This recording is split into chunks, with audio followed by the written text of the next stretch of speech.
Bien, bonsoir à toutes et à tous. Bienvenue pour ce premier Café Méditerranée.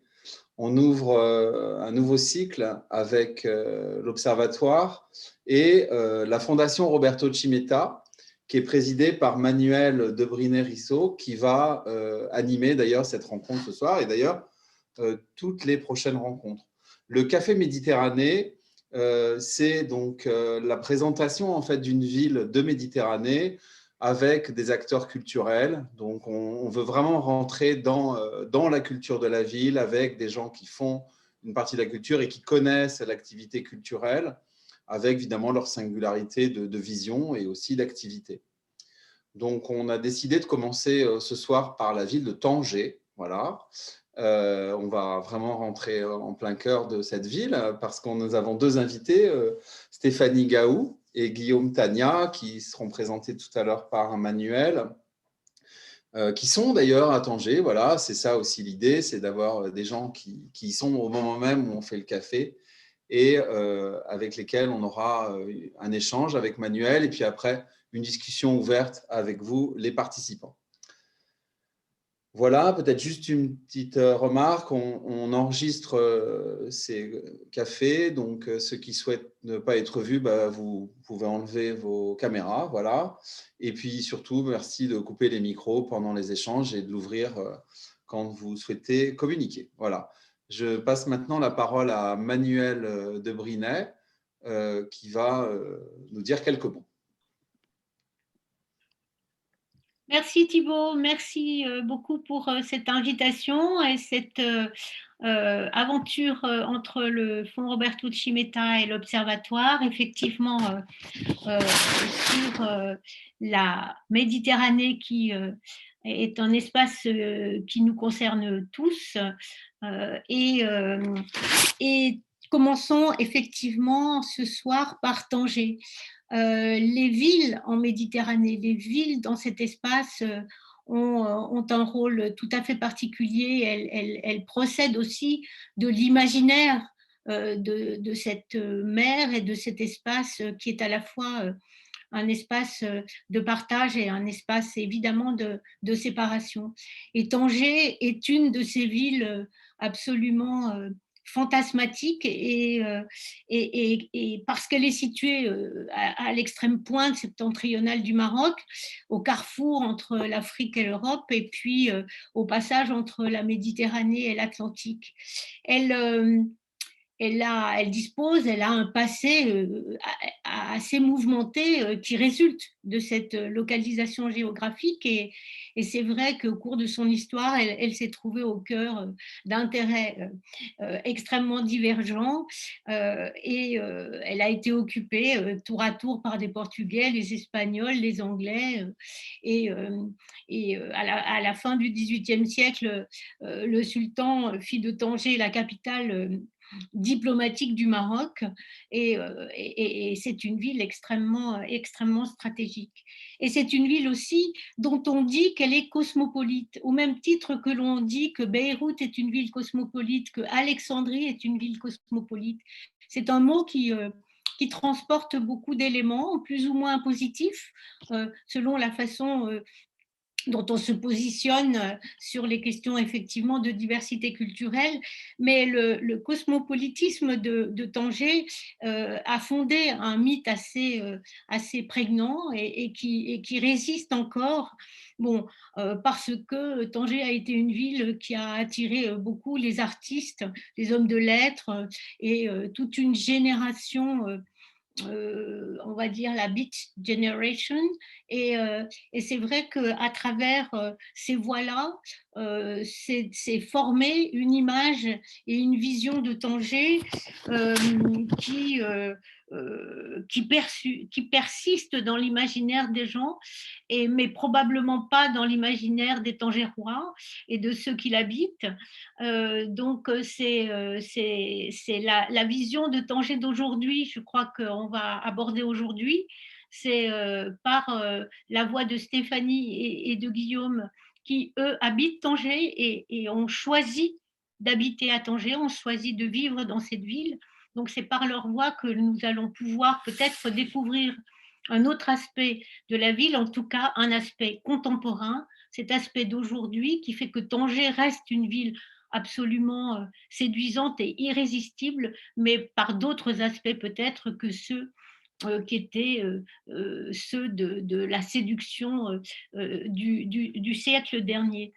Avant de passer la parole à Stéphanie et à Guillaume et de vous les présenter en quelques mots, je voudrais vous citer Tahar Benjeloun, qui est un enfant de Tanger et qui a dit: ville romanesque, Tanger a fait basculer les imaginaires dans des fables qui ne lui ressemblaient guère. Et je crois que c'est peut-être là, dans ces fables qui ne ressemblent pas à la ville, que nous allons pouvoir commencer notre discussion. Donc, merci à Stéphanie Gaou. Stéphanie a créé il y a 10 ans la librairie Les Insolites à Tanger, librairie absolument indispensable pour qui cherche un livre dans cette ville. Et voilà. Et Guillaume Tania est arrivé à Tanger il y a quelques années et a créé une activité qui est à la fois une activité autour de l'accueil, hein, des visiteurs ou des touristes, je préfère les visiteurs de Tanger, et également développe, parce que c'était son métier avant d'arriver à Tanger, des compétences sur toutes les questions à la fois journalistiques et de communication.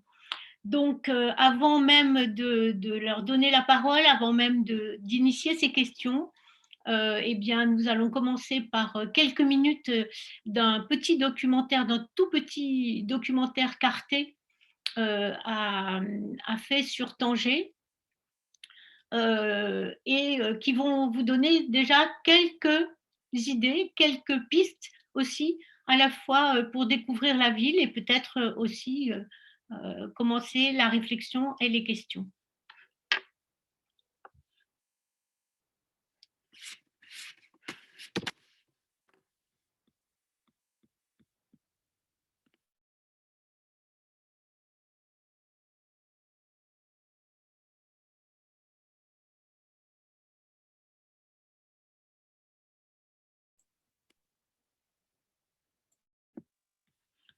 On n'entend rien?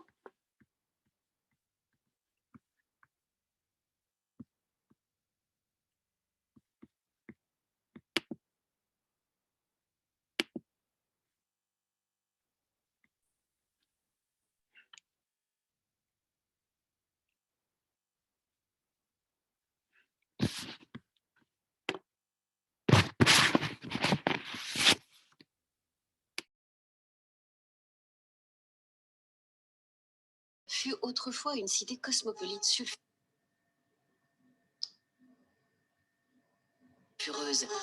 Et aujourd'hui,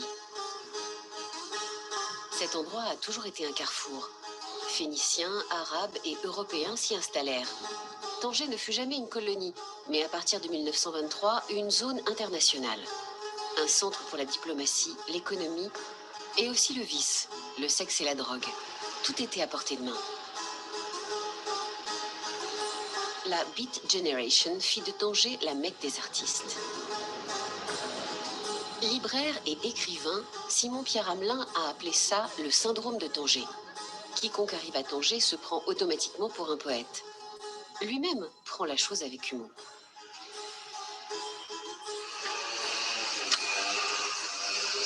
Marhaba bikoum, bienvenue à l'hôpital de jour de Tanger, où on soigne principalement le syndrome de Tanger. Et on le guérit avec la littérature.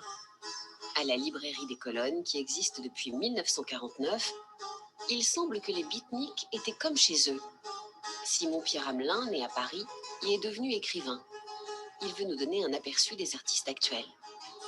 Je suis une espèce de gardien du temple, parce qu'il y a une espèce de pèlerinage qui passe par de nombreux endroits de Tanger. Et ici, c'est une des premières stations. Là, on peut être sur les traces de William Burroughs, de Jack Kerouac, de Paul Bowles, de tous les grands écrivains et artistes. La légende prend toute la place. Ça écrase même la création la création contemporaine, c'est-à-dire qu'on parle trop des disparus. Les artistes qui sont ici veulent explorer le Tanger d'aujourd'hui. Amina Mouride, franco-marocaine, vit ici depuis 5 ans et s'occupe du collectif d'artistes Think Tanger. Un de ses projets s'appelle Tanger, le dos à la mer. Parce que je pense que c'est là que l'avenir est en train de se construire. En tout cas, quand on parle de Tanger, l'avenir est en train de se construire sous nos yeux. Il est en train de se passer et on a trop longtemps regardé de l'autre côté, justement. Trop longtemps regardé la mer, le côté carte postale de Tanger, l'Europe qu'on voit, non pas ce matin, mais qu'on voit généralement. Alors que ça fait 10 ans qu'à Tanger, il se passe des choses assez incroyables. Et on avait envie, en tout cas, en arrivant à Tanger, j'avais envie de comprendre un peu plus ce qui se passait ici. Il y a des places comme le Grand Soko, une pièce maîtresse qu'on retrouve souvent sur les cartes postales, à la lisière de la vieille ville arabe, la Médina. Et beaucoup pensent que Tanger, c'est là.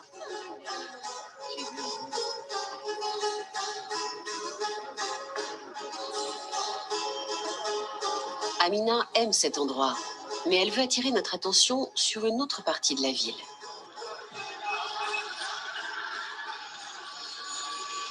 Voici le port de containers tout neuf, Tanger Med. À quelques kilomètres de la ville, sur la route de Gibraltar, c'est déjà un des ports les plus importants d'Afrique. Le roi Mohamed VI souhaite que Tanger connaisse une expansion éclair. Elle a aujourd'hui 1 300 000 habitants. Tout semble propre et bien rangé, du moins du côté que voient les touristes, la côte. Amina préfère nous emmener là où la ville explose, sans contrôle.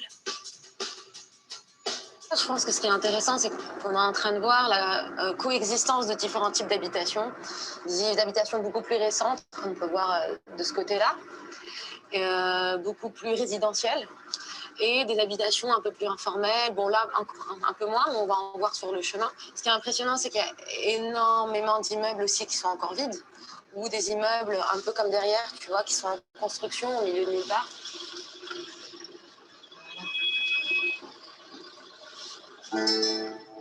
On investit sur la côte, mais il manque hélas une planification urbaine réfléchie.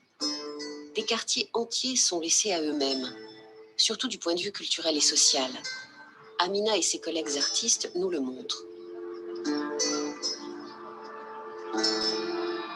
Là, vraiment aussi pour poser, pour ne pas être passif face à ces changements urbains, pour être vraiment des acteurs qui accompagnent la ville, évidemment sur notre toute petite échelle, parce qu'évidemment on ne va pas changer l'urbanisation de la ville du jour au lendemain, c'est pas ça l'idée, mais l'idée c'est d'y réfléchir, d'accompagner, plutôt pas d'accompagner, mais d'être nous-mêmes dans ce processus de mutation.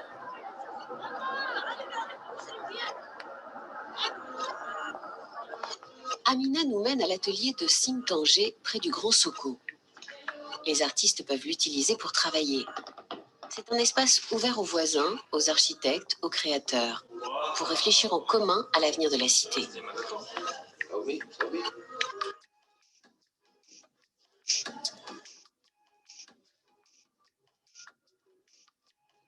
Vraiment d'être un espace de production artistique, on va pouvoir accueillir des artistes en résidence ou faire de la collaboration avec des artistes internationaux et produire des œuvres. Mais c'est aussi un espace qui a vocation à être un lieu culturel. Vous avez vu, il y a beaucoup de passages pour des artistes, pour des étudiants, pour la communauté du quartier. On fait des ateliers, des rencontres, des discussions. Il y a trop peu d'endroits où discuter de l'évolution économique fulgurante. C'est l'avis des activistes de Think Tanger. Ils se proposent de changer cela. On va arrêter, je crois, là maintenant et reprendre la discussion. Une rareté à temps. N'est-ce pas? Voilà, on revient tous. C'est bon? C'est bon pour tout le monde? Donc, ces quelques images on donne bien l'idée d'une ville peut-être avec une double vision et surtout une ville contemporaine qui bouge beaucoup, une ville contemporaine qui est dans une dynamique qui peut être aussi au fond, augmente les disparités. Et je voudrais, pour commencer, peut-être m'adresser à Guillaume et lui demander, aujourd'hui, Tanger, dans son développement, c'est une grande cité. Quelle place cette ville a au Maroc? Quel rôle elle joue?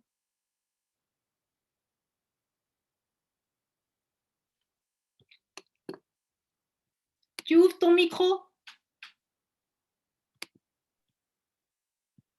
Est-ce que c'est bien? Oui. Oui, c'est parfait. Oui, Avant quel de- rôle elle joue, quel rôle joue cette ville et comment effectivement allier, comment la ville gère, enfin comment les habitants, comment les choses se passent entre ce développement économique qu'on a aperçu dans ces images et puis cette expansion dont on imagine assez bien que toutes les conditions ne sont pas idéales pour ces populations qui viennent de l'extérieur probablement et qui sont attirées par le développement supposé économique de la cité. Avant de répondre à ta question, je voulais revenir sur ce que tu avais dit en introduction sur les gens qui avaient envahi le Maroc et Tanger en particulier.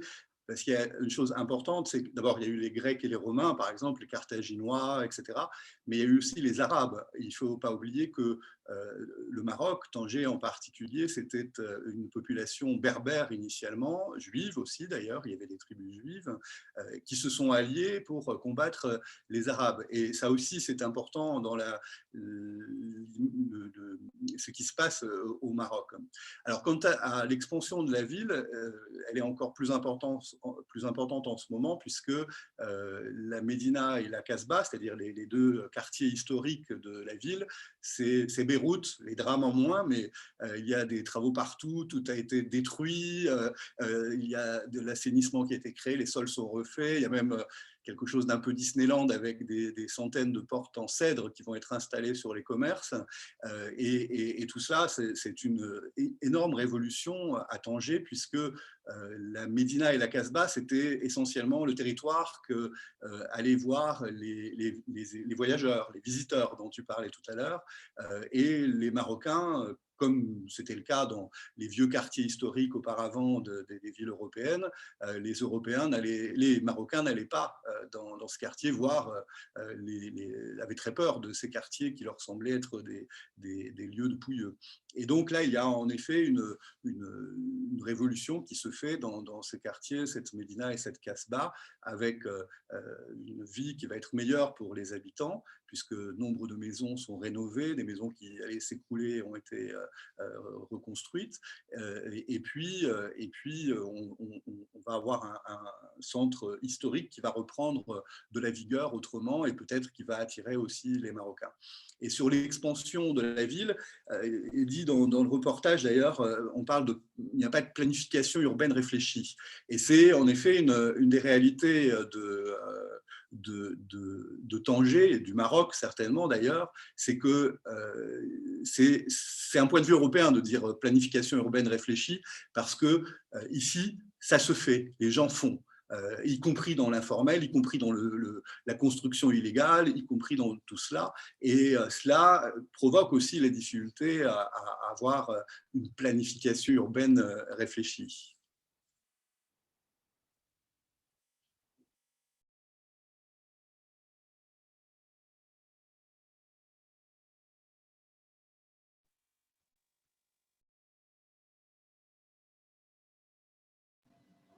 Manuel, on ne t'entend pas, ton micro. Pardon, non, j'appelais Stéphanie pour effectivement peut-être, voilà. Mais peut-être Guillaume, en attendant que Stéphanie revienne, tu peux nous dire aussi sur le plan effectivement culturel aujourd'hui, qu'est-ce que tu dis toi de cette vie? Et puis peut-être que tu nous dises aussi, parce que peut-être ce propos aurait pu être un propos liminaire, mais en fait, qu'est-ce qui t'a amené à Tanger? Pourquoi Tanger? Et comment, au fond, quand tu es arrivé, étais-tu sûr que tu allais rester? Et quels sont les paramètres qui ont fait que tu as souhaité, au fond, t'installer dans cette ville?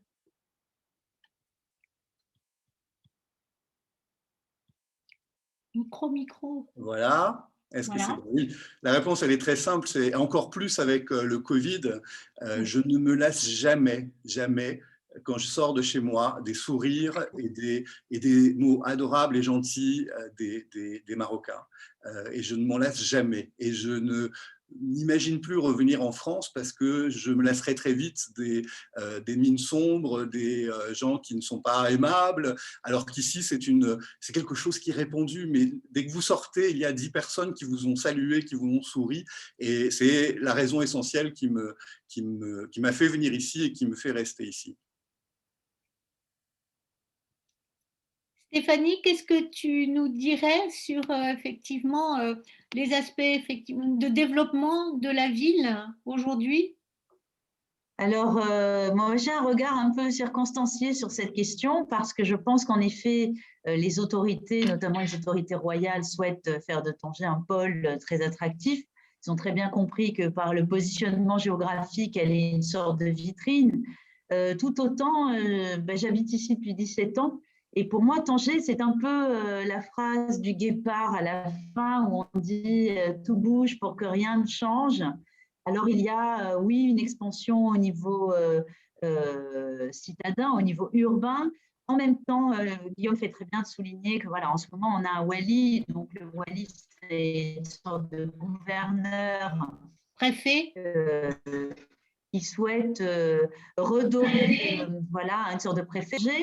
Donc, il y a une sorte d'ébullition, alors qu'on est tous un peu enfermés chez nous. Les travaux ont continué même pendant le confinement. Et il y avait un vrai besoin de réhabiliter certains quartiers qui sont très pittoresques pour les étrangers, mais beaucoup moins vivables pour les locaux. Mais pour autant, je ne sais pas, je pense qu'en effet, il se passe des choses très belles à Tanger, mais je ne suis pas persuadée que nous soyons encore cette tête de proue du navire.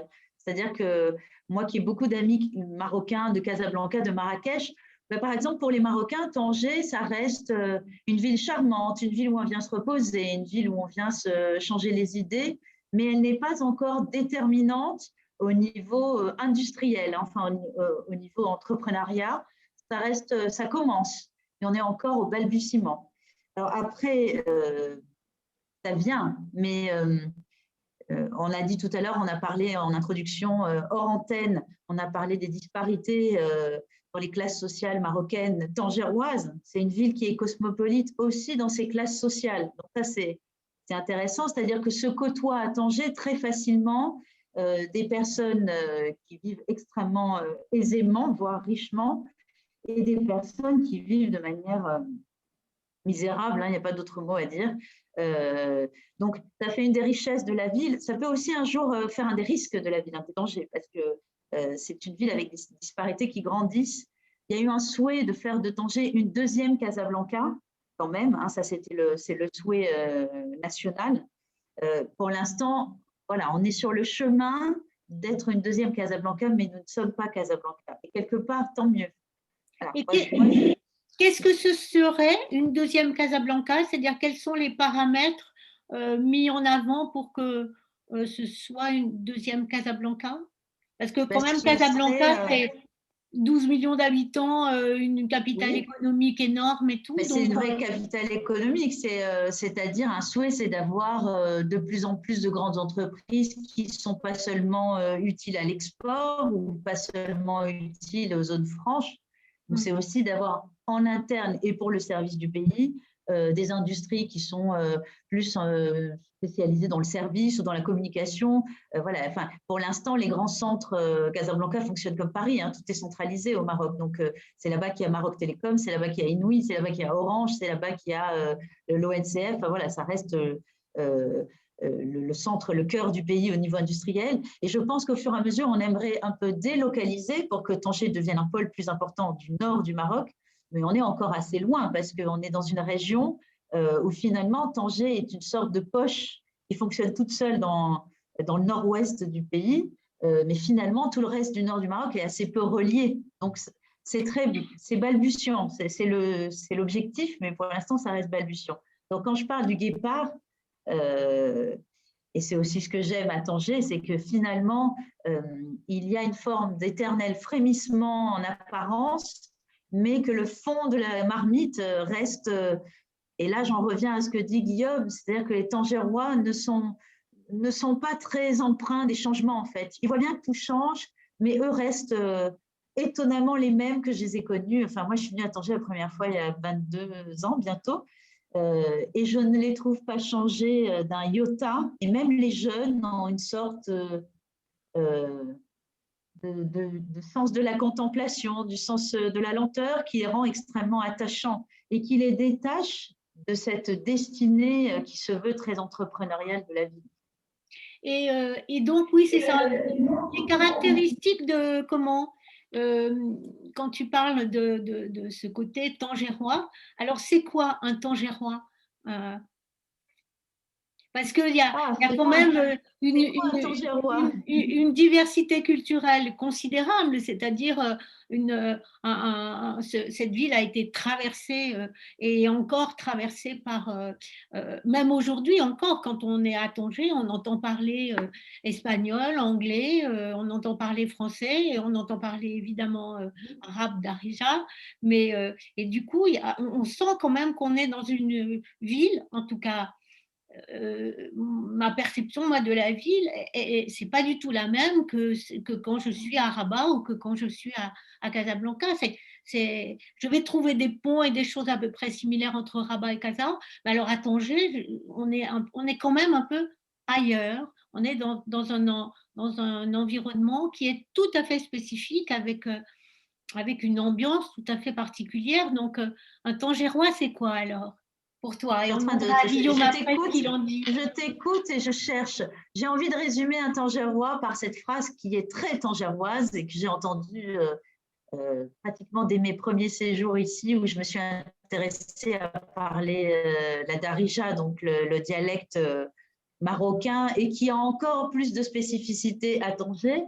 Il y avait une phrase que j'aimais beaucoup, il dit systématiquement Dunya hania isma safiya, c'est-à-dire la vie est belle, la vie est tranquille et le ciel est bleu. Ce que ça veut dire, c'est que malgré toutes les épreuves qu'on peut traverser, tôt ou tard, le ciel sera bleu. De toute façon, il ne peut pas être sombre éternellement. Et ça, pour moi, c'est une phrase typiquement tangéroise. C'est-à-dire que même quand je voyage dans d'autres villes au Maroc, si je vais à Marrakech ou à Casablanca, et que je dis cette phrase, j'ai travaillé un peu à Casablanca, il m'arrivait de dire Dunya hania isma safiya. Systématiquement, les gens de Casablanca me disaient ah mais vous venez de Tanger. C'est une phrase qui montre cette sorte d'indifférence contemplative, mais qui n'est pas de l'égoïsme. C'est une forme de détachement assez philosophique qu'ont les Tangérois. Et même les jeunes générations, il y a beaucoup de jeunes qui ne sont pas nés de parents tangérois. Ce sont des nouvelles générations, les gens arrivent d'Agadir, il y a beaucoup de déplacements aussi dans la ville. Ils finissent par avoir cette sorte d'attitude assez détachée, mais pleine de tendresse et pleine d'empathie.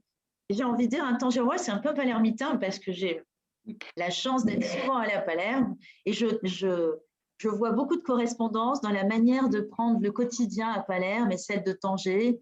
Alors, en temps normal, les Tangérois, c'est des couches-tard, c'est des lève-tard, c'est des gens qui aiment passer du temps à discuter, à parler. Ils ne sont pas réputés au Maroc pour être de grands travailleurs, ce ne sont pas des ardus au travail.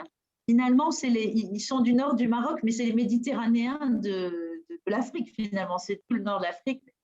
Et ça les rend très attachants. Alors, j'ai envie de dire presque un peu comme Guillaume. J'ai d'autres choses peut-être à rajouter, mais je suis assez d'accord avec Guillaume. Ce qui est atteint encore et on se parle encore et voilà. Et c'est important pour chacun d'entre nous de nous croiser, de nous parler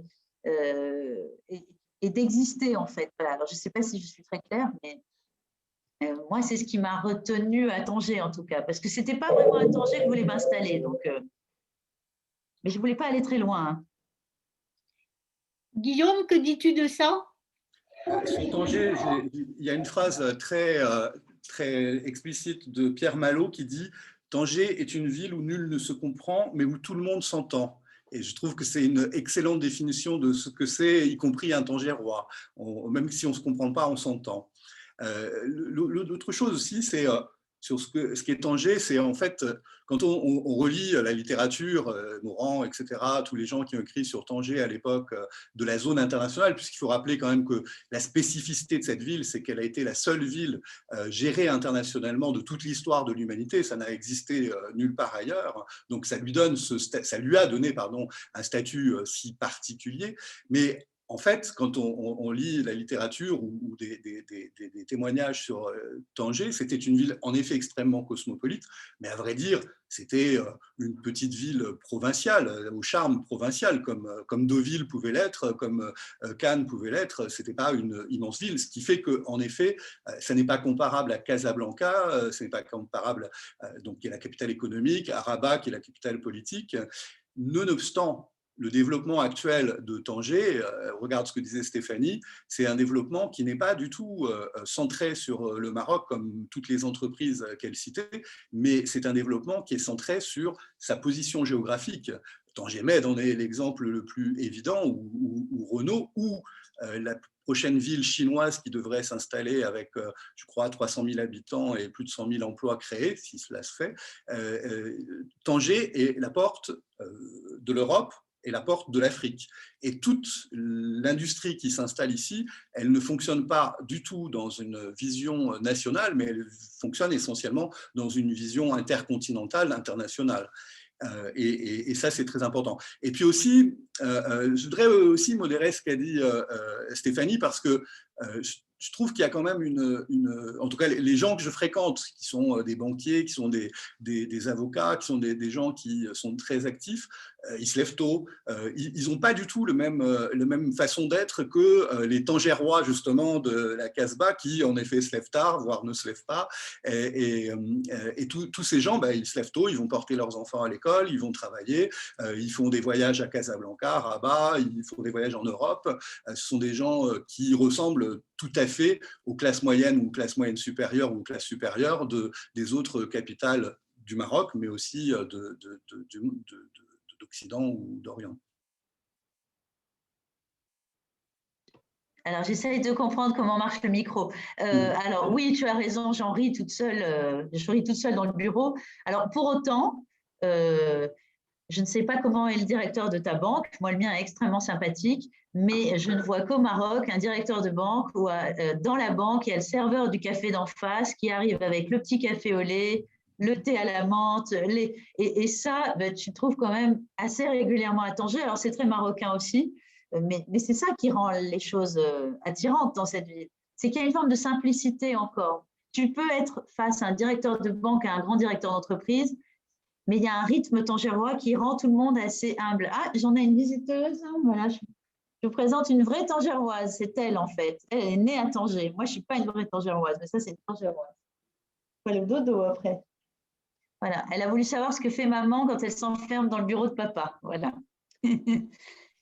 Et donc, à partir de ce que vous avez dit tous les deux, moi, j'aimerais que vous évoquiez, ou en tout cas que vous parliez de la jeunesse, quoi, et le devenir, c'est quoi ici à Tanger? C'est-à-dire, quels sont pour les jeunes de Tanger, est-ce que c'est de traverser le détroit et d'aller travailler en Espagne? Est-ce que c'est de rester là? Amina Mourid, dans le film, eux, avec Think Tanger, travaillent beaucoup dans effectivement les quartiers pour essayer aussi de lier toute la question culturelle avec la question du développement local. Ça, on le voit, il y a beaucoup d'associations qui travaillent à ce sujet-là. Mais sinon, oui, la jeunesse, là, à Tanger, qu'est-ce qui se passe? C'est-à-dire, qu'est-ce qui est possible pour un jeune à Tanger aujourd'hui? Qui prend la parole? Tu veux parler, Guillaume? Oui, je peux. Vas-y. Il y a une évidence, c'est que tous les jeunes voudraient aller en Occident, bien sûr. Et ce n'est pas pour des raisons économiques avant tout, c'est pour des questions de liberté. Dans notre entourage, je pense, Stéphanie et moi, on a nombre de cas. Mon adjoint est parti en Espagne, il était gay, et quand il est arrivé sur la terre d'Espagne, sa phrase était très jolie, il m'a dit « J'ai ressenti les vertiges de la liberté ». Et c'est vrai, on en a encore un exemple dernièrement avec cette femme qui a été victime d'un porn revenge, une femme donc qui donc a eu des activités sexuelles hors mariage, ce qui est illégal ici. Et toute cette société, elle est assez emprisonnée, et les jeunes en particulier, qui voient sur évidemment les réseaux sociaux, les télévisions, les YouTube, etc., qui voient tellement d'autres choses maintenant, ce qui n'était pas le cas certainement de leurs parents et de leurs grands-parents. Ils n'ont qu'une envie, c'est que leur société, eh bien, leur offre la liberté de coucher avant d'être mariés, d'aimer qui ils ont envie d'aimer, et ça n'est pas toujours encore possible ici. Et ça, c'est en effet le pourquoi de ce désir de l'Occident, en particulier, plus qu'un désir économique. C'est plus une histoire de liberté pour ce que j'entends quand nombre de jeunes m'en parlent. Stéphanie, et du coup, la situation des femmes, la situation des filles, des jeunes filles. En fait, alors, quand on parle de liberté, ce qui se passe, c'est qu'il y a des lois au Maroc qui sont effectivement assez contraignantes pour un individu. Alors, en même temps, il y a un désir de... J'ai du mal à utiliser des mots qui sont assez forts, du genre changer la société. Alors, la condition des femmes, c'est aussi un terme très grand que les Européens aiment beaucoup, mais la condition de quelle femme et quelles conditions, et voilà, donc... comment dire? En fait, j'ai le sentiment que pour beaucoup de jeunes filles, donc quand je dis jeunes filles, j'essaye de voir entre 15 et 25 ans. Voilà, il y a plusieurs possibilités. La première, c'est ça dépend déjà de leur classe sociale. Donc, j'ai envie de dire que les filles de bonne famille, c'est beaucoup moins inquiétant pour elles que les filles de milieux très populaires. Donc, il n'y a pas beaucoup de solutions. Pour elles, c'est soit se démarquer au niveau des études et donc pouvoir rapidement suivre des cursus après universitaires et oser espérer briguer de bons postes, ou je ne sais pas toujours, mais essayer d'avoir voilà, une sorte d'indépendance financière. Si ça ne fonctionne pas les 3/4 du temps, il reste la solution qui est extrêmement méditerranéenne, c'est-à-dire on quitte la famille pour se marier assez tôt avec un homme qui va nous proposer une sorte de confort qui est très relatif, certes, mais qui est là. Donc, la condition des femmes, ça bouge, ça frémit toujours un petit peu. C'est-à-dire sur les réseaux sociaux, il y a beaucoup d'agitation. Je dis le mot agitation, mais je le dis de manière un petit peu ironique quand même. C'est-à-dire, pendant une semaine, on va avoir branle-bas de combat sur les réseaux sociaux. Tout le monde va mettre « je suis un tel, je suis ça, on fait tomber telle loi ». Puis, une semaine plus tard, c'est retombé. La société ne bouge pas, en fait. C'est pour ça que je parlais de Guépard tout à l'heure. C'est-à-dire, les textes de loi sont là. Les lois ne sont pas abrogées, nous laissons des choses se mettre en place, mais elles ne bougent pas non plus tant que ça. La Moudawana, elle existe, elle a aidé beaucoup de femmes, mais voilà, c'était la loi sur le divorce, la possibilité pour les femmes de recevoir des pensions alimentaires par les pères, d'avoir la garde de leurs enfants. Mais en réalité, ce sont des lois qui sont perfusées par des juges, et la justice est encore très traditionnelle, je ne sais pas si le mot est bon. Donc en fait, chacun a un espace de liberté dans une forme que j'appelle moi la gestion des frustrations quotidiennes. C'est-à-dire, on ne peut pas ouvertement dire qui on est au Maroc, ça c'est impossible. C'est-à-dire un jeune homme gay ou une jeune femme lesbienne ne pourra pas dire ouvertement qu'il est gay ou lesbienne, du moins il va faire un travail de fond énorme, mais il va pouvoir avoir une vie sexuelle du moment qu'il arrive à passer entre les filets et qu'il n'est pas dénoncé, parce qu'au Maroc, il y a un problème de délation. Donc, tant qu'il est tranquille et qu'il est discret, il peut avoir une vie qui ressemble à une vie qu'il aurait en Europe. Cependant, les lois peuvent, du jour au lendemain, on voit le cas avec Hasna, on voit des cas assez régulièrement, il y a des faits divers un peu dramatiques qui montrent que la société, mais quelle société, qui veut changer? Les jeunes veulent à la fois plus de liberté, c'est Guillaume qui a raison, mais pour l'instant, ils veulent plus de liberté. Laquelle? C'est quoi être libre? Est-ce que c'est réellement devenir un citoyen avec des droits et des devoirs, ou est-ce que c'est juste avoir une liberté de sexualité? Je ne sais pas si on n'est pas en train de se tromper de débat, en fait. Est-ce que choisir la personne avec qui l'on couche, est-ce que c'est ça la liberté? Je pense que ça, c'est la chantilly qui cache tout ce qu'il y a dessous. Donc, les lois ne changent pas beaucoup. Voilà, et ça, c'est la réalité. Les lois ne bougent pas. Malgré le 20 février, malgré les tentatives de renverser des choses pour moderniser la société, en fait, je pense qu'il y a une population, une grande part de la population, des 15-25 ans, qui a changé, qui est en train de désirer autre chose, mais la société est tenue par des verrous et c'est extrêmement difficile de déverrouiller cette société. Parce que aussi, les parents ne veulent pas, la famille ne veut pas. Il faut que ça vienne aussi de tous les stades familiaux. Il faut que tout le monde le veuille. Donc, tout le monde est un peu… Moi, j'entends souvent ça de la part des Européens. Ils me disent, mais Marocains, on a le sentiment que tout le monde est un peu hypocrite. J'appelle plutôt ça, voilà, la gestion des frustrations quotidiennes. C'est-à-dire que finalement, beaucoup de gens font vraiment ce qu'ils veulent, mais ils ne le verbalisent jamais. Donc, c'est dans des cadres très fermés. Bon, c'est des sociétés méditerranéennes. On n'est pas très loin de certaines sociétés de l'autre côté de la Méditerranée il n'y a pas très longtemps, finalement. Bien sûr, évidemment. Okay. Bon, et Guillaume, tu veux t'exprimer? Oui, je voulais rejoindre Stéphanie sur ce qu'elle disait, mais là aussi, il faut se rendre compte que il ne faut pas oublier qu'en France, en 64, les femmes devaient toujours demander l'autorisation de leur mari pour ouvrir un compte en banque ou pour travailler. Hein. Donc, il faut aussi remettre les choses à leur place. Le Maroc, au début du siècle précédent, dans les années 20, il y avait encore des tribus qui se faisaient la guerre. C'est pas le même pays, c'était pas l'industrialisation de la France, c'était pas du tout la même chose. Donc, on n'est pas du tout dans les mêmes sociétés. Mais cela dit, pour suivre Stéphanie, quand je venais en vacances à Tanger des années auparavant, on ne voyait pas, comme on le voit maintenant, des jeunes couples hétérosexuels, bien sûr, se tenir par la main ou s'enlacer, ce qui est maintenant le cas. Et pourtant, la loi l'interdit toujours. Ces jeunes couples ne sont pas mariés. Pourtant, les policiers pourraient les arrêter immédiatement parce qu'ils contreviennent à la loi. Mais les policiers laissent faire, les gens laissent faire. On voit maintenant aussi des filles sur les terrasses de café, librement, voir des femmes plus âgées, ce qui n'était pas le cas non plus auparavant. Donc, la société bouge doucement, progressivement. Et puis, sur les femmes aussi, il y a quand même une chose importante, c'est que on entend toujours certaines féministes françaises qui voudraient que tout le monde ressemble à leur combat.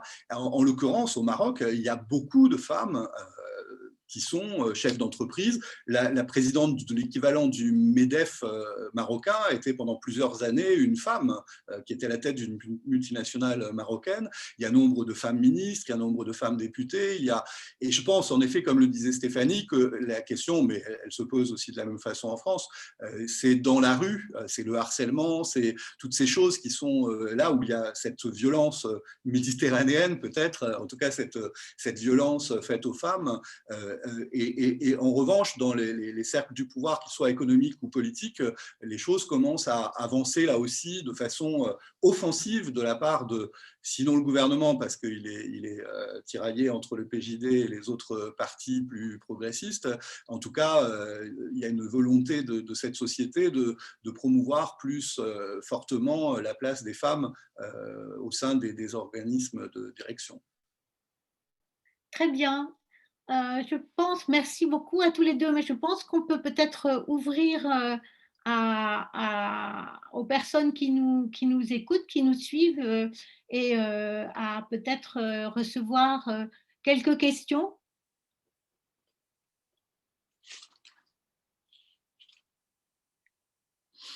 C'est Nancy qui les gère. Comment ça se passe, Thibaut? Chacun, il suffit de prendre la parole en mettant le son. Voilà. Moi, du coup, j'ai peut-être une première question. Comment se passe la période là, depuis un an de crise sanitaire? Comment c'est vécu dans une ville comme ça? Parce que, bon, là, en tout cas, je suis sur la métropole parisienne, donc c'est quand même aussi singulier. Et comment c'est dans une ville méditerranéenne? Comment ça se passe? Alors, j'ai le droit de répondre, Guillaume? Eh ben, je vais vous répondre quelque chose qui va sûrement vous déplaire. Hier, on a été dans un café et on a bu beaucoup et on a pensé à vous. Actuellement, la vie, elle est quand même, quand on entend tous nos amis parisiens, entre autres, on les plaint beaucoup parce que notre couvre-feu est à 21h. La vie dans la journée est similaire à ce qu'elle était auparavant. Le début du confinement a été très dur, comme chez vous, mais depuis un certain temps, on ne sent plus tellement ces contraintes, sinon le soir, puisqu'on est confiné le soir chez soi, ce qui, comme le rappelait Stéphanie, est une offense faite à Tanger, qui est une ville qui vivait la nuit. Alors oui, tu as raison. Après, je crois que ça tient aussi beaucoup à des peuples, et là je généralise, mais je vais le généraliser dans le bon sens. J'ai envie de dire qu'à Tanger, on est indiscipliné et résilient. Alors ça nous aide à passer les épreuves. Justement, j'en viens à ma phrase là de tout à l'heure. C'est-à-dire qu'on est en train de vivre des épreuves assez complexes. Et il y a des personnes qui ont perdu des membres de leur famille, il y a des personnes qui ont traversé le virus de manière plus ou moins violente d'ailleurs. Mais en effet, voilà, moi aussi, cet après-midi, j'ai pu aller prendre un café et manger une crêpe avec ma fille. On n'est pas très vérifié au niveau du port du masque. Les températures ne sont pas prises de manière très rigoureuse. Parfois, on a 31,8 de température, parfois 36, parfois 40. Bon, bref, ça reste... On est sur des territoires où finalement l'annonce d'un virus est évidemment très inquiétante, mais la gestion de la vie et de la mort est très différente de celle des pays européens en tout cas. Donc on a une approche, et alors là pour le coup en tant qu'étranger, Guillaume et moi je pense qu'on est d'accord, moi sur ce coup-là je me sens de moins en moins française et de plus en plus marocaine, c'est-à-dire que j'aime cette philosophie très africaine qui nous fait accepter le quotidien avec la mort, avec les bactéries, avec les microbes, avec les odeurs, avec les déchets. Voilà, on vit aussi dans des villes qui filtrent assez peu. Donc, il y a une crise sanitaire quand même parce que beaucoup de restaurants ferment assez régulièrement. Il n'y a pas de soutien de solidarité, il n'y a pas de fonds de solidarité au Maroc. Ce sont des produits financiers qui sont proposés aux entreprises.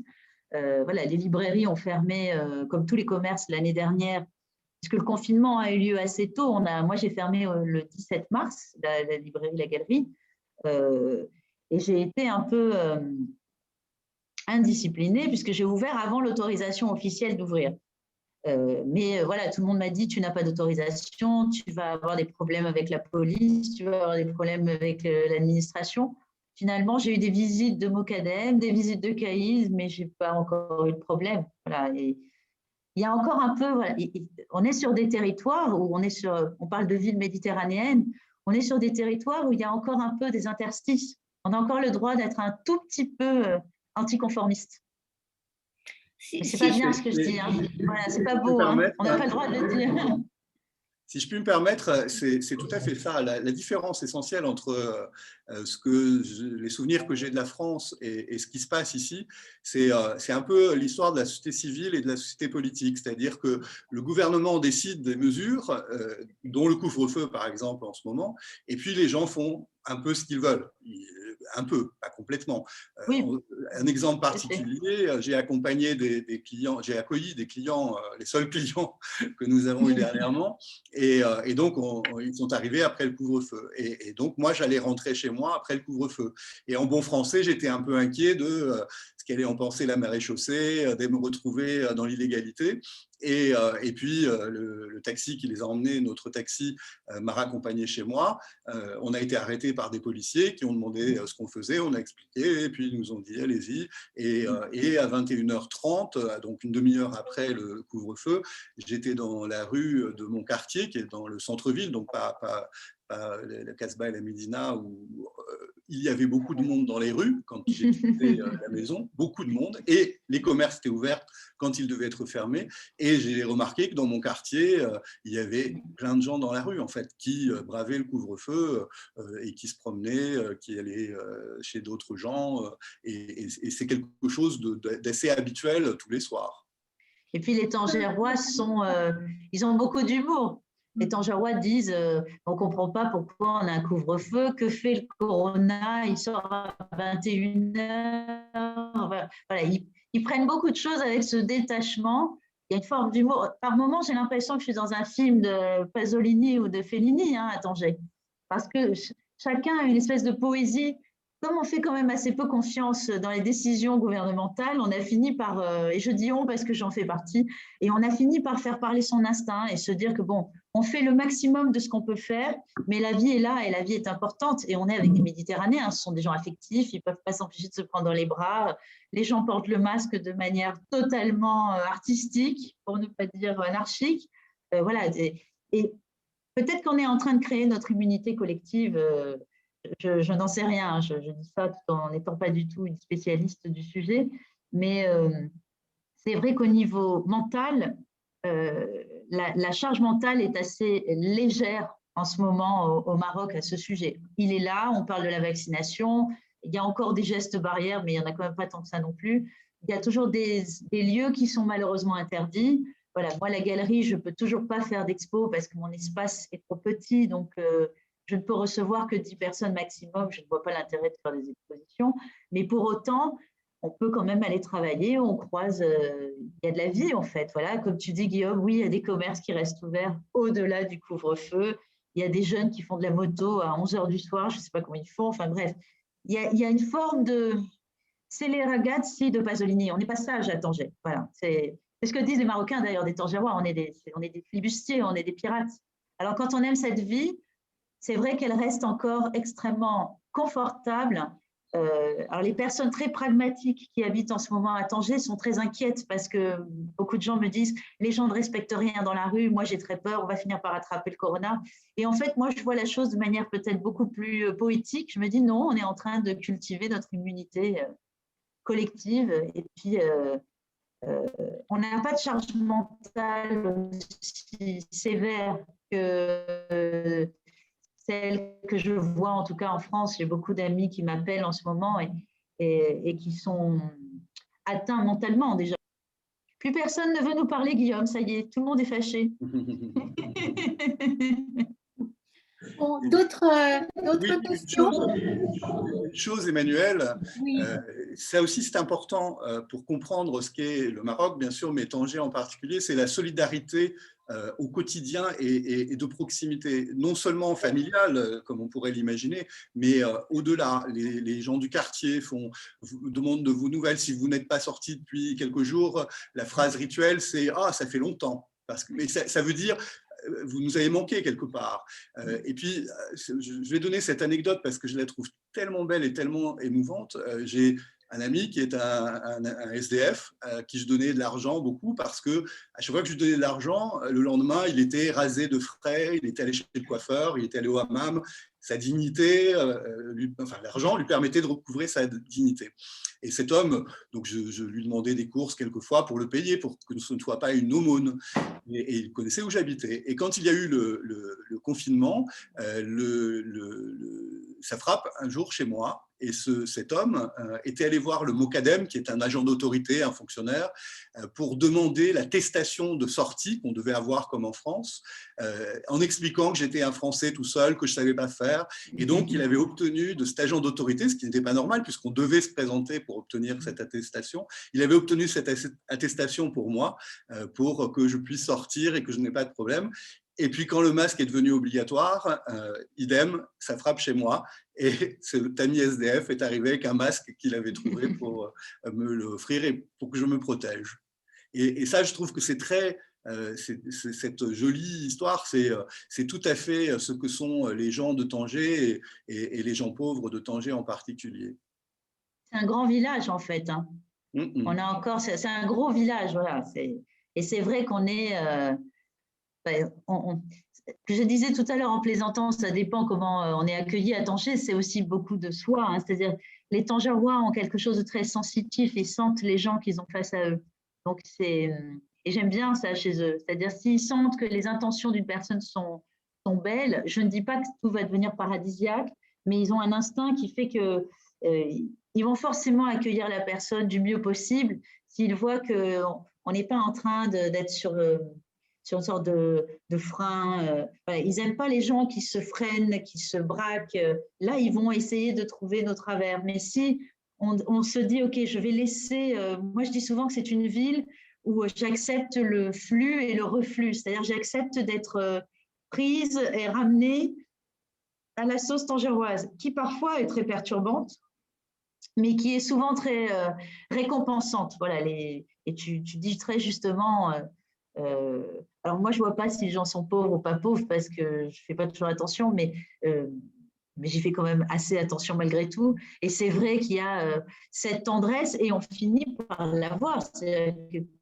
On ne peut pas vivre… Moi, je ne comprends pas les gens qui vivent à Tanger et qui vivent sous une bulle et qui ne voient pas ce qui se passe autour d'eux et qui ne connaissent pas les gens par leur prénom et qui ne s'intéressent pas à savoir comment vont leurs enfants ou la famille. Pour moi, c'est impossible. Je suis devenue tangéroise pour ça, je pense. D'autres commentaires ou d'autres questions parmi les écoutants? Moi? Oui. Non, mais je voulais tout juste vous poser la question qu'il y a dans d'autres villes côtières, beaucoup de gens qui arrivent de l'Afrique subsaharienne, qui essayent de passer évidemment de l'autre côté de la Méditerranée. Est-ce que c'est aussi les mêmes cas au Tanger? Bon, Stéphanie, c'est pour toi. Ah oui, ouais, c'est mon sujet. Oui, et de manière très peu surprenante, l'arrivée des personnes subsahariennes n'est pas freinée par le corona, hein, c'est-à-dire que les gens ont toujours autant besoin, si ce n'est peut-être plus que jamais, de se déplacer, de quitter des territoires où ils se sentent insécurisés. Alors, c'est assez compliqué parce que finalement, le Maroc reçoit quand même beaucoup de subventions de la part de l'Union européenne pour freiner l'arrivée des personnes en situation de migration en Europe. Mais en échange de ça, normalement, il devrait créer des centres d'accueil. Alors, il freine plus ou moins bien l'arrivée des migrants, mais il ne crée pas de centre d'accueil digne de ce nom. Donc, on est face à une situation qui est assez complexe, notamment depuis qu'il y a les fermetures, le confinement, le Covid. C'est-à-dire qu'auparavant, il y avait encore une prise en charge possible pour les migrants. Par exemple, si moi, je voulais prendre en charge quelqu'un, il suffisait de déposer des dossiers en prouvant l'antériorité de cette personne, en disant elle est arrivée il y a 4 ans et on peut le prouver, je la prends en charge et je lui fais un contrat de salaire, un contrat de travail et un bail. Et depuis un peu plus d'1 an, là, c'est complètement bloqué. Donc, beaucoup de personnes se retrouvent dans une réelle situation d'invisibilité parce qu'ils ne peuvent même plus renouveler leur carte de séjour. Il y a de moins en moins de travail, donc il y a de moins en moins de gens qui peuvent leur proposer des contrats. Et pour autant, ils montent, hein, voilà, c'est vraiment le terme, ils montent à Tanger, qui est un peu la dernière porte avant l'Europe, et ils se retrouvent dans une ville où il y a moins, le mot est à utiliser parce qu'il n'y a pas d'autre mot, il y a moins de rafles qu'il y a quelque temps. Donc, ils sont un peu tranquilles en ce moment s'ils rasent les murs, mais ils ne sont plus du tout pris en charge par qui que ce soit. Donc, il y a des associations, bien sûr, qui essayent de les accueillir. Il y a des tournées pour distribuer de la nourriture. Il y a encore quelques dispensaires, mais les dispensaires s'occupent beaucoup moins d'eux parce qu'ils ont aussi à gérer des personnes qui sont à la rue, des Marocains. Donc, la situation des personnes migrantes, notamment des subsahariens, en ce moment, elle est extrêmement précaire. Ce qui est assez surprenant, c'est qu'à force de ne pas réussir à passer de l'autre côté, c'est-à-dire à traverser cette fameuse Méditerranée qui est comme un mur, certains finissent par s'ancrer à Tanger. Donc, ils deviennent des Tangérois eux aussi, finalement. Et ils essayent, alors parfois avec des soutiens, parfois par eux-mêmes, alors avec leur connaissance ou leur savoir-faire ou leurs compétences, de proposer, alors pour beaucoup des cours de musique, pour beaucoup des cours de chant, d'essayer de trouver des postes avec l'école espagnole, voilà. Mais ça reste tout ça extrêmement précaire parce qu'ils ne sont jamais déclarés, parce qu'on ne peut pas faire grand-chose pour eux en fait. Or, il y a encore quelques mois, c'est-à-dire avant cette grande question du corona, il était encore possible de prendre en charge de manière légale, officielle, des personnes en situation de migration. Et beaucoup de gens sont partis, notamment il y a beaucoup de Camerounais à Tanger et au Maroc, parce que toutes les villes du nord du Cameroun il y a une forme de guerre civile avec toutes les troupes Boko Haram, etc. Et ils partent en fait. Et ils ne sont pas reconnus comme des réfugiés, des réfugiés politiques, parce que la situation, elle est tellement serrée de partout. Et le Maroc se doit de limiter les sorties de migrants. Donc, ils sont dans une situation assez complexe. Certains finissent par se dire, je reste à Tanger jusqu'à... Ils rêvent toujours de l'Europe, hein, quoi qu'on en dise, malgré tout. Oui, mais tu m'expliques aussi que quand même, il y avait un grand nombre de migrants qui sont quand même qui sont à l'extérieur, enfin je veux dire qui vivent comme sans domicile fixe. Oui, les gens vivent dans la forêt, dans les forêts avoisinantes de Tanger. Ouais, ils vivent à l'extérieur en fait. Hein. Oui. Il y a eu un moment en fait, au tout début du confinement, il y a eu beaucoup de rafles qui ont été faites parce qu'en fait, il y a des quartiers entiers, pour Aleph notamment, qui est vers l'aéroport.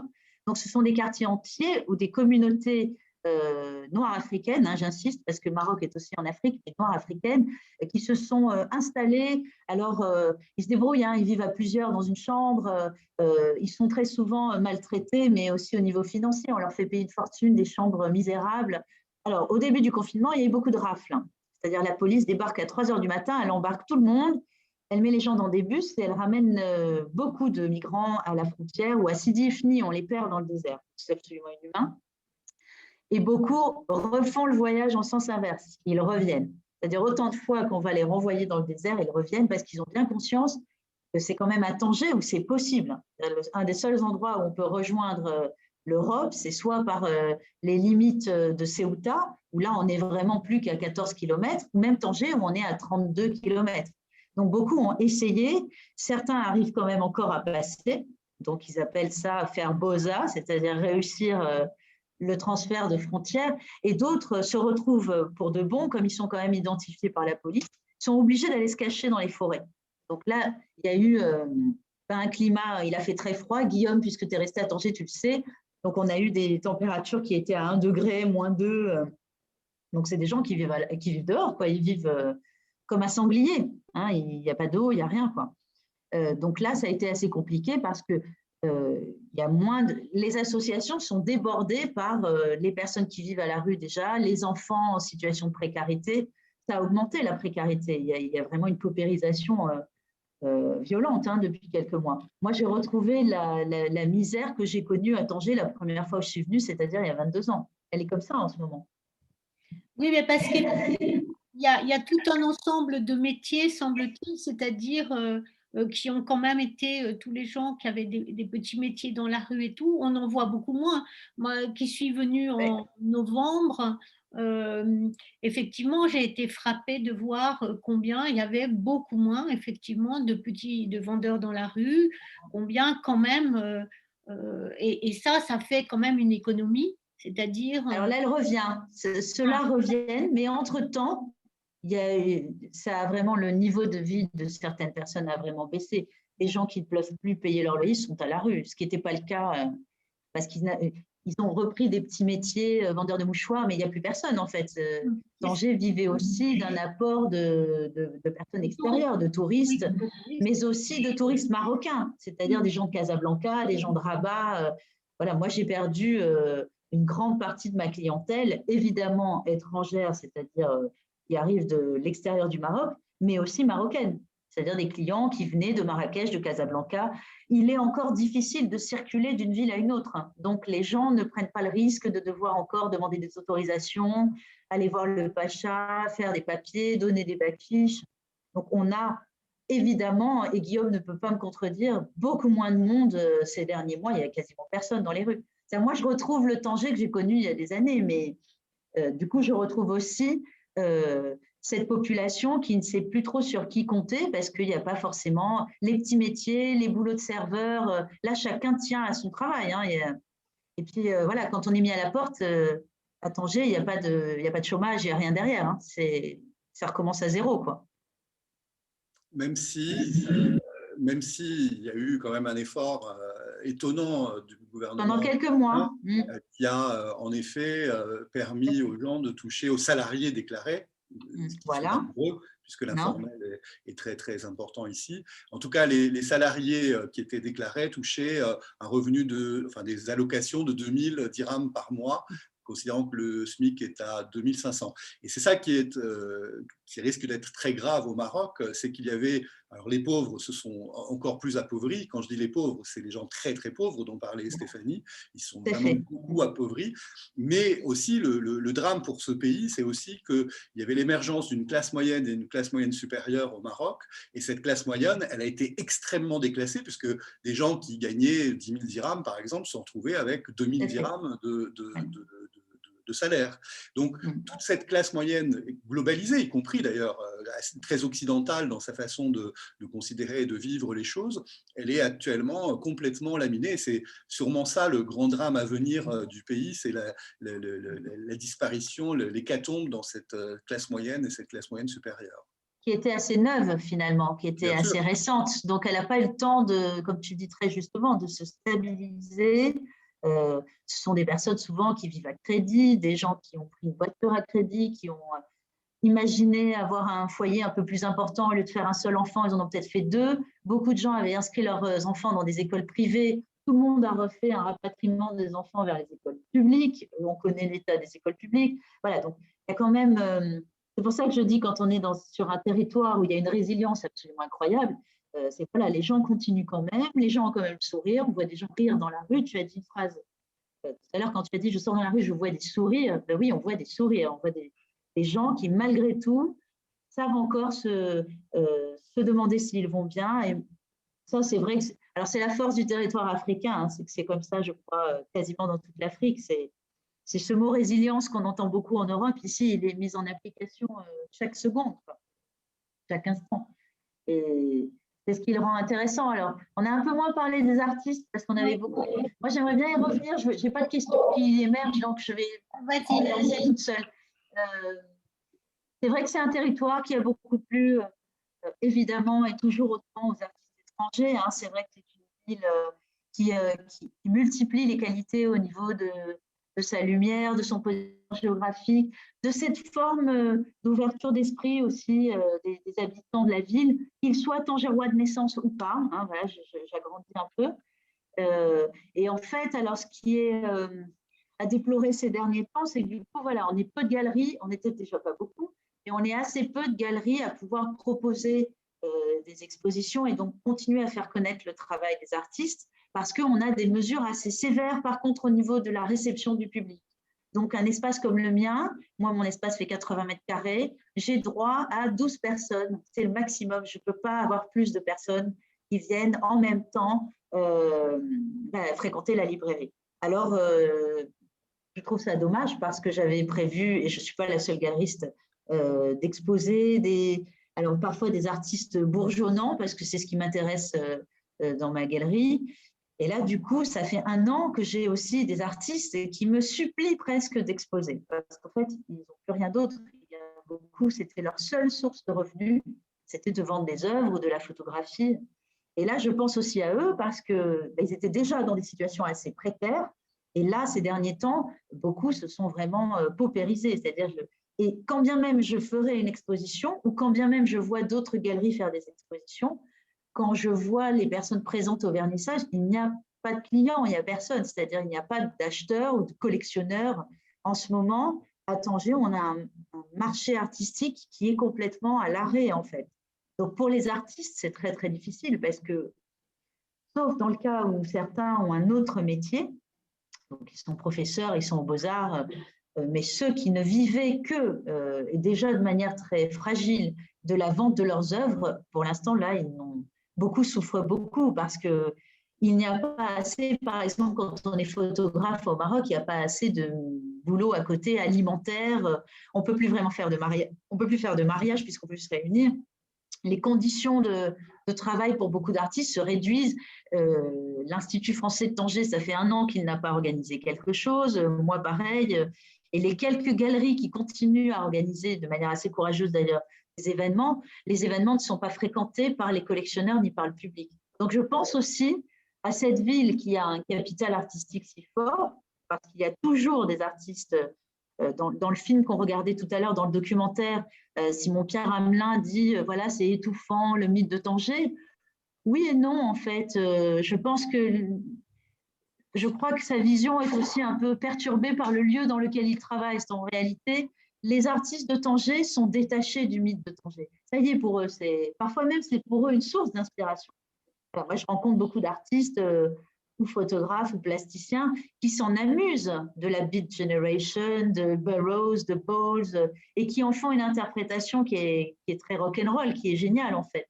Donc, en réalité, il y a de la place pour eux, de plus en plus, parce que là, je vais dans le sens d'Amina Mouride, c'est-à-dire que si on intègre Tanger comme cité africaine, ben, le mythe de Tanger européen, il n'a plus beaucoup de sens. Et beaucoup d'artistes l'ont très bien compris, sont en train de faire la bascule. Par contre, avec ce qui est en train de se passer avec le corona, ils n'ont plus d'espace physique où montrer leur travail. Ou du moins, s'il y a des espaces physiques, ce n'est plus assez fréquenté, donc leur travail n'est pas reçu, en fait. Donc là, c'est une vraie difficulté à laquelle moi, j'ai beau tourner en rond, je n'arrive pas à trouver de solution, parce que même les expos numériques, un travail qui fait 2 mètres sur 1 mètre et qu'on montre sur un écran de téléphone portable, ça n'a pas la même ampleur, malheureusement. Et sur le plan de la littérature? Alors, sur le plan de la littérature, pour moi, ça fait longtemps que Tanger, sur le plan de la littérature, n'est plus une place forte. Et là, je parle des auteurs nationaux, locaux. Hein. Je ne parle pas des étrangers, parce que voilà, là où Simon-Pierre a raison, c'est vrai que beaucoup de gens se prennent pour des poètes quand ils arrivent à Tanger, comme d'autres se prennent pour des décorateurs, comme d'autres se prennent pour des photographes. Il a raison. Au niveau des artistes, des écrivains locaux, alors il y a toujours Rachida Madani, Zoubel Ben Bouchta qui est dramaturge. Ce n'est pas la place forte de la littérature marocaine. Ce n'est pas à Tanger. Voilà. Les écrivains, ils sont encore à Casablanca, ils sont à Rabat. Après, il y a probablement une frange d'auteurs qui sont plutôt arabophones ou qui écrivent en moitié darija arabophone, mais il n'y a pas de figure qui sort vraiment. Je pense à Zoubel Ben Bouchta pour son théâtre, mais cette grande ampleur d'écriture qu'a connue Tanger, alors il y a évidemment toujours Choukri, hein, les gens viennent lire Mohamed Choukri, mais le nouveau Mohamed Choukri, non. Voilà. Alors on travaille tous autour de ce que représente la littérature au Maroc et notamment à Tanger. Voilà. Moi, quand j'ai ouvert la librairie, l'idée, ce n'était pas de remuer les cendres, c'était justement de faire en sorte que Tanger soit aussi une ville marocaine dans son expression francophone plutôt, parce que je suis francophone. Mais du coup, j'ai plutôt invité beaucoup d'auteurs qui arrivent d'autres villes que celle de Tanger. Beaucoup, beaucoup, beaucoup. D'autres questions? D'autres commentaires? Thibaut? Oui, enfin, j'ai encore une question, si tu le permets. Oui, on a encore un petit… Non, mais après, on tout à l'heure, je crois que c'est Guillaume qui disait les jeunes, ils sont épris de liberté et c'est aussi pour ça qu'ils quittent parfois le Maroc. Du coup, je voulais savoir si dans leur goût justement musicaux et littéraires, il y a aussi cette adhésion à la liberté de choisir des auteurs d'ici et d'ailleurs. Comment ça se passe? Alors là aussi, je vais répondre. Ben, moi, j'ai beaucoup de très jeunes clients. Alors plutôt des clients qui sont passés au niveau de l'enseignement supérieur, donc soit des jeunes universitaires ou alors des primo-actifs, donc des jeunes qui ont 24-25 ans. Ben, en fait, ils sont assez surprenants parce que, alors grâce aux réseaux sociaux, hein, je pense aussi, ils sont très au fait de ce qui est publié, de ce qu'il sort. Beaucoup cherchent à travers des auteurs ou des philosophes ce vertige de la liberté dont parle Guillaume. Donc voilà, ils ont envie de lire. Enfin, moi, j'ai des clients à qui je vends, ils ont 20 ans, hein, 22 ans, du Cioran, du Nietzsche, du Dostoïevski. Et puis on va parfois beaucoup plus loin avec eux, c'est assez amusant d'ailleurs. Alors, ce sont souvent des jeunes qui sortent de l'enseignement public. Donc, beaucoup de jeunes dont parfois les parents ne sont pas francophones et ils n'ont pas été élevés dans une culture occidentale. Mais ils ont besoin de se confronter à une autre pensée. Parfois, ça ne les fait pas changer d'avis, ça ne change pas leur mentalité, mais pour eux, c'est une fenêtre ouverte vers quelque chose qui ne représente pas forcément de la liberté, mais qui représente un autre ou un ailleurs, qui va les reconfronter à leur particularité, à leur singularité. Et j'ai des grandes surprises avec des clients étangerois et marocains plus généralement, avec des lecteurs très pointus en fait. Plutôt les hommes que les femmes, malheureusement. Les femmes restent moins surprenantes dans leur recherche de lecture, sauf passé un certain âge. C'est-à-dire, elles ont souvent mon âge. Les lectrices qui cherchent des ouvrages qui les bousculent n'ont pas 20 ans. Elles ont 40, 45 ans. Elles sont à une autre phase de leur vie. Elles s'intéressent à des choses qui vont les bouleverser ou les provoquer un peu. Mais chez les lecteurs, chez les hommes, il y a parfois des surprises chez les très jeunes lecteurs. Après, à un certain âge, ils se recasent un peu. Mais après, voilà, alors Guillaume parlait tout à l'heure des jeunes gays et tout ça. Il y a vraiment toute la littérature sur la théorie de genre, sur les théories postcoloniales. Là, il y a un vrai lectorat. Il y a un lectorat marocain assez impressionnant. Et moi, j'en lis beaucoup, donc je crée des liens assez étonnants avec des jeunes lecteurs partout dans le Maroc, même dans le nord du Maroc, à Oujda. J'ai des clients à Oued-Laou, dans des villages du Rif, et des jeunes gens qui sont francophones, qui n'ont pas beaucoup pu bouger pendant ce confinement et qui finalement sont ravis de recevoir des colis, parce que je fais des colis, je leur envoie des livres. Ils sont ravis d'avoir encore cette fenêtre-là, réflexion en fait. Donc c'est un lectorat. Moi, je vais beaucoup à l'encontre de ce qu'on dit quand on dit les Marocains ne lisent pas. Ben, la preuve qu'ils lisent, parce que sinon j'aurais fermé en ce moment, puisqu'il n'y a plus beaucoup d'étrangers. C'est vrai qu'ils ne lisent pas, il faut qu'on sorte de la comparaison français-marocain. Ils ne lisent pas comme le lectorat français, mais quand ils lisent, ce sont de vrais, très bons lecteurs. Il y a vraiment. Et là, c'est vraiment dans toutes les couches et dans toutes les classes sociales. Et ça, c'est génial. Et même des gens qui gagnent 2500 dirhams par mois, ils sont prêts à sacrifier. Enfin, 2500 dirhams par mois, c'est 250 € quand même. Parfois, ils sont prêts à sacrifier 30 € par mois pour acheter des livres. Et il faut imaginer, il faut le reporter à un salaire français, à un SMIC français, c'est-à-dire qu'ils sont consacrés à la lecture, par exemple. 600 €, c'est énorme.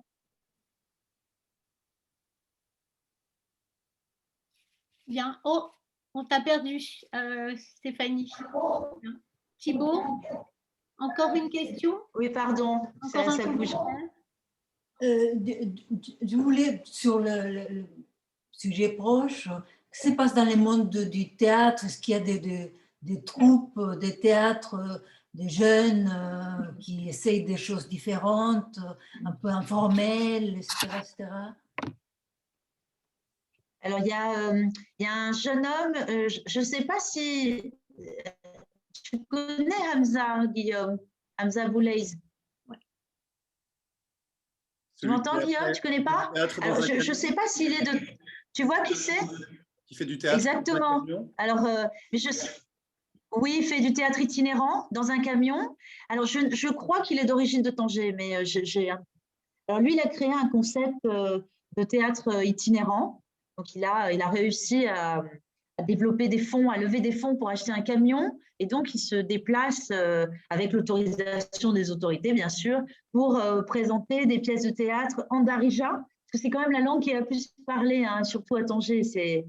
On a beau dire, tout le monde parle toutes les langues, mais c'est quand même la darija, c'est-à-dire le dialecte marocain qui est le plus parlé. Donc, lui, son théâtre est en darija. Il fait des pièces de théâtre qui sont de sa création et qui bousculent assez la société. Il s'intéresse aux problèmes de mœurs, aux problèmes de genre, aux problèmes de liberté individuelle. Donc, il va dans les écoles, il fait des ateliers. Il n'a encore rien, c'est-à-dire en termes d'écrit, mais il a ce côté saltimbanque, en fait, hein, c'est-à-dire qu'il remet vraiment le théâtre au cœur de l'action. Bon, là, pareil, avec le Covid, malheureusement, il n'a pas, ça fait 7-8 mois, moi j'ai de ces nouvelles assez régulièrement, il n'arrive plus à faire de représentation théâtrale. Alors qu'il faisait des ateliers pour les enfants. Après, il y a à Tanger le théâtre d'Arna, qui lui aussi est quand même très actif depuis quasiment toujours. Moi, je connais le théâtre d'Arna presque depuis toujours. qui a été quand même menée de main de maître par un jeune acteur français qui s'appelle Éric Valentin et qui est là depuis pratiquement toujours, et qui crée des troupes avec des jeunes issus de la rue. Donc là aussi, il réhabilite un peu, tu parlais de dignité tout à l'heure, la dignité de chacun à devenir un artiste, à devenir acteur.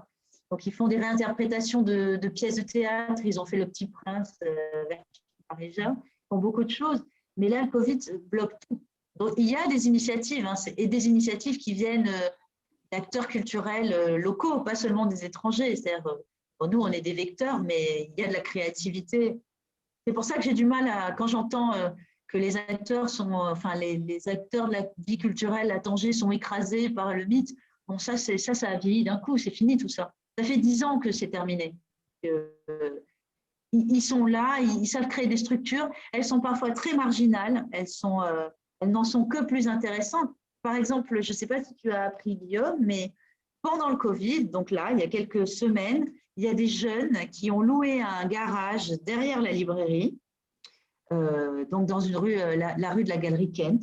Juste à côté, il y avait un garage un peu à l'abandon, le garage de l'hôtel Lutetia, et ils l'ont loué et ils sont en train de faire une sorte d'atelier de graphistes. Ils font des graphes, ils font des graffitis, ils ont appelé ça le live room. Donc j'ai discuté avec eux l'autre fois. Ils essayent de recréer un petit tabadoul à leurs moyens, parce que c'est tout petit. Mais ça me fait chaud au cœur de voir que voilà, les jeunes, ils ont tous entre 20 et 25 ans. Ils arrivent tous au boulot en skateboard, avec les écouteurs aux oreilles. Et ils ont envie de générer quelque chose. Alors, eux, je crois que le mythe de Tanger, ça y est, quoi. Ils ont 20 ans, ça leur est passé par-dessus la tête. En fait, ils s'inscrivent dans quelque chose qui est encore plus grand que le Tanger international. Ils s'inscrivent dans quelque chose qui maintenant nous échappe un peu à nous aussi. Parce qu'ils sont jeunes, ils ont recréé une espèce de... Il y a une sorte de vivier qui dépasse le Tanger de la zone internationale. Ces jeunes-là, ils font partie de la jeunesse du monde, en fait. Et moi, je les vois beaucoup à Tanger. Ils existent vraiment, avec pas beaucoup de moyens. Donc, en fait, il se passe toujours des choses dans les... Voilà, j'ai parlé d'interstices tout à l'heure. Et c'est les interstices qui sont très intéressants à Tanger. Parce que c'est plus vraiment les Européens qui gèrent... Je ne devrais pas dire ça, c'est pas moi qui devrais dire ça, mais c'est plus les Européens qui gèrent vraiment la vie culturelle. Voilà. Il y a des choses qui se font. Alors, elles se font... on n'est pas toujours au courant de nous qui sommes occidentaux, parce qu'on ne parle pas très bien les Darija, parce que...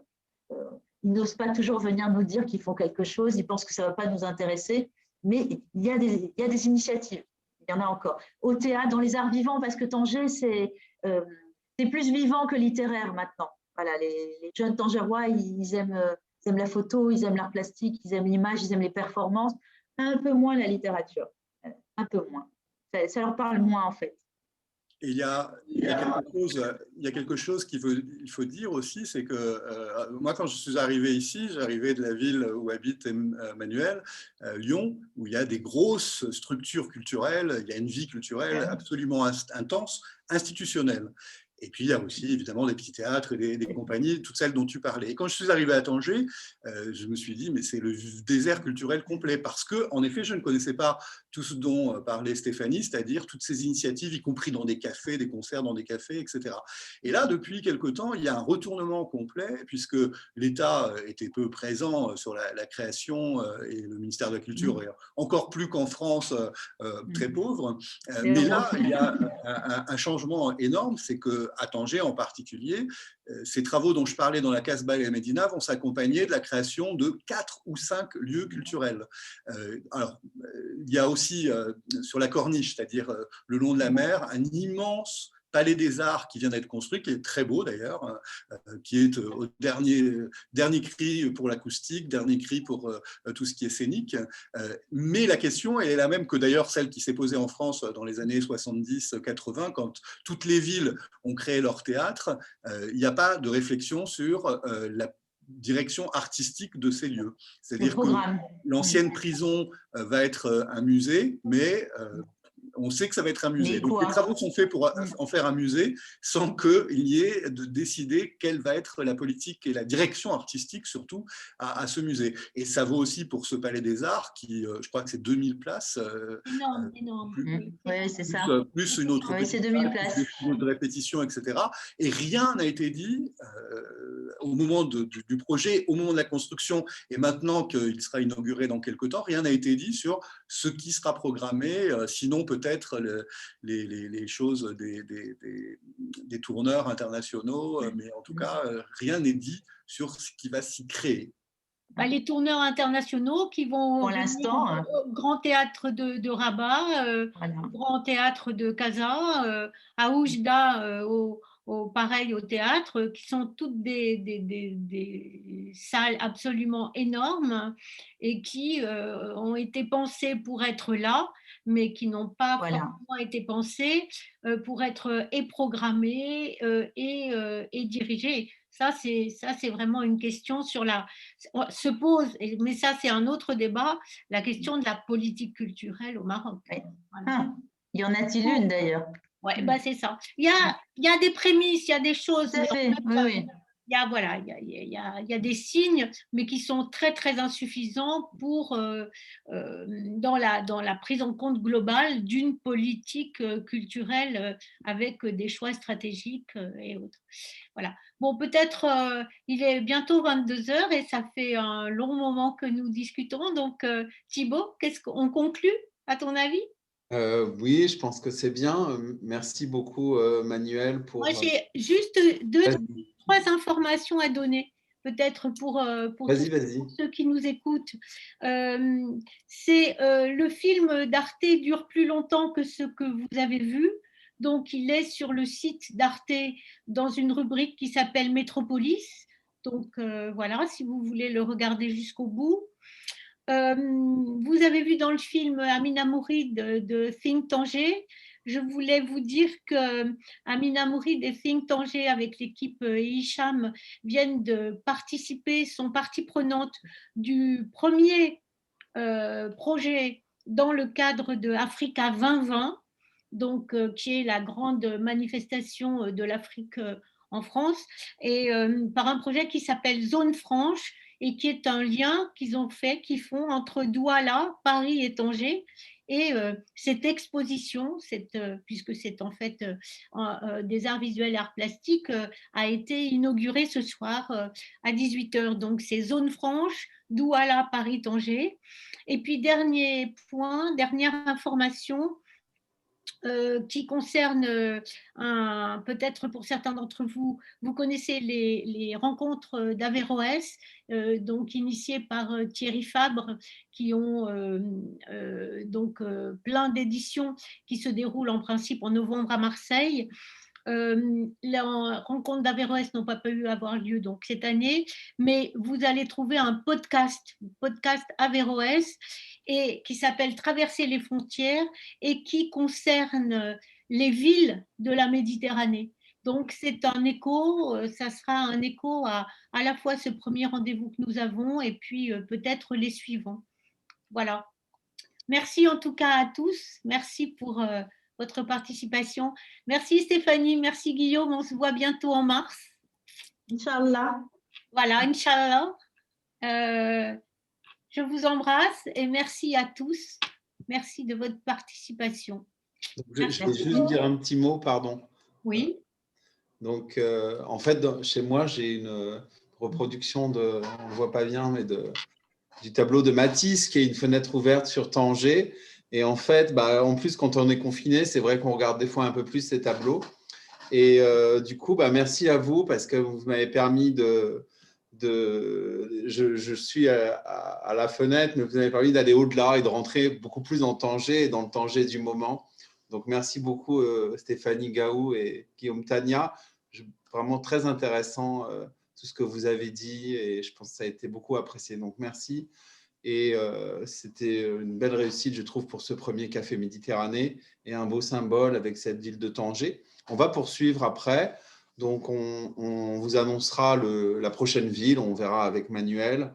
On a aussi, nous aussi, en février, un prochain Café Langue et Culture cette fois sur le Chili, le jeudi 25 février, en partenariat avec le blog France Chili. Donc là, ce sera un format un peu différent, plutôt une présentation de pays avec des témoignages de Chiliens. Voilà, je vous remercie beaucoup pour votre attention et puis à très bientôt.